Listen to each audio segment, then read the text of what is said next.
Hello aspirants, welcome to EduRev, your learning partner.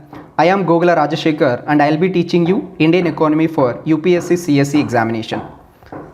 Briefly about me, I have appeared twice in the interview out of my 4 attempts. Every time I have cleared my prelims.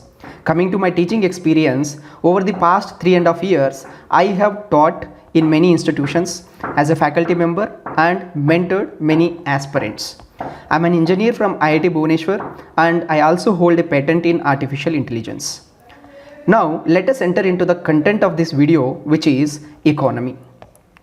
Now before knowing what is economy, let me ask you a simple question. Why is economy?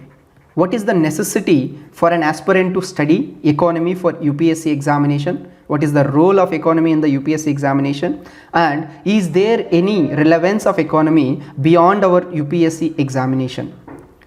So these three questions will come to any aspirant and answer to them lies here.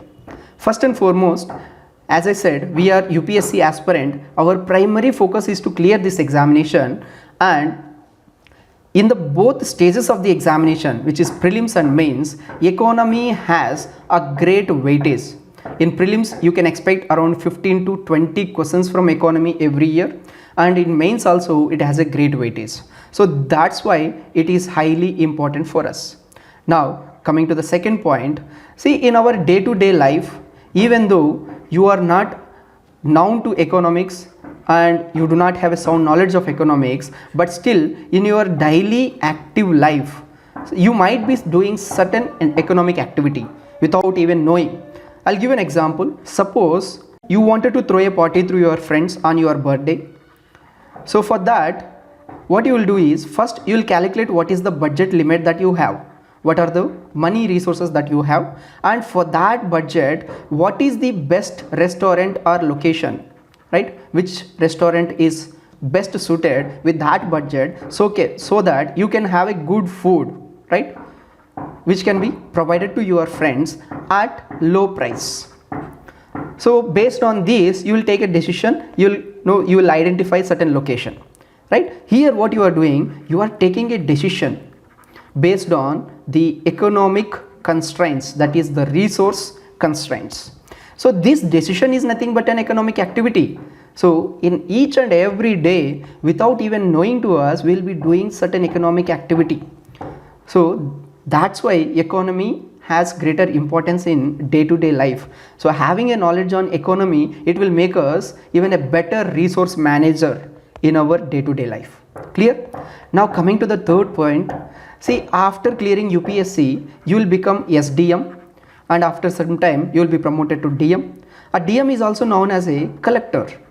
See, in the earlier times, this person DM used to collect revenue for the government. That is the reason why he is called collector. Now this revenue collection is very, very important, as it provides resources to the government so that those can be spent on the people. Clear? So a better administrator who is having a sound knowledge on economy can enhance the revenue collection so that the government can have more resources for governing purpose. Clear? For this we must have a knowledge on economy. Now coming to the next one, which is resource mobilization.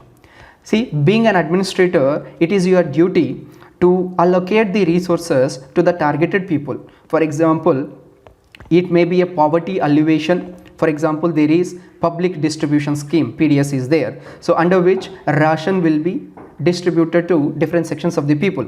So here, if you have a sound knowledge of the supply chain management, which is part of economy, then you can reduce the leakages and wastages and the middlemen, and it will be a optimal allocation where there will be win-win situation for the government as well as for the people. So for that, it is very, very important, and this will make you a very, very good administrator. Clear? So this is the fourth point. Now the final one, which is policy implementation. Now after clearing the examination, you will be working as an administrator, right? And this administrator is the key person between the people of India and the government of India. See, government makes lot of schemes and policies for poverty alleviation, or employment generation, or etc. etc. All these schemes and policies will be implemented through the administrator, that is through you. So that's why you become a key person in this supply chain of resources. So if you have a sound knowledge of economy, then all these schemes and policies will be implemented with great efficiency and effectiveness. So ideally, it will enhance the transparency and increases the living standard of these people. So which is the aim of our welfare state of India. Clear? So for this purpose also, you must have the sound knowledge of economy.